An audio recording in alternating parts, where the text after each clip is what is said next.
How to make perfect Filipino garlic fried rice in 5 minutes using yesterday's leftovers.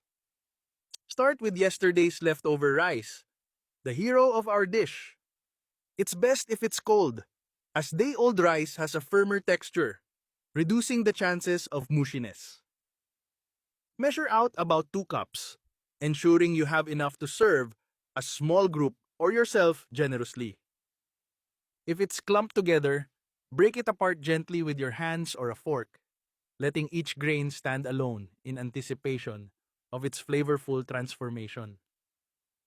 Heat a skillet over medium-high heat and add a generous drizzle of cooking oil. Let the oil become hot, inviting aromas to start dancing in your kitchen.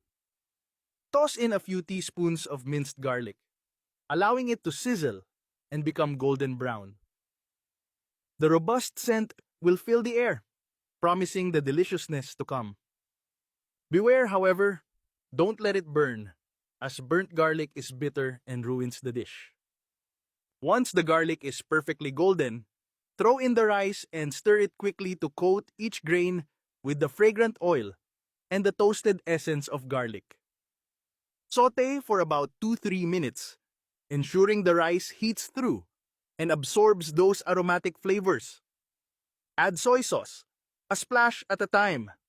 The rich umami will elevate the dish while also turning it into a beautiful, inviting color. Mix in green onions for freshness, allowing their vibrant green to contrast with the rice.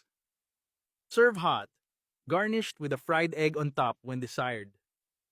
Relish this delectable Filipino comfort food, crafted in just 5 minutes.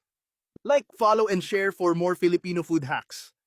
Tell us what your favorite leftover remix is in the comments. Maybe we will make a video about it.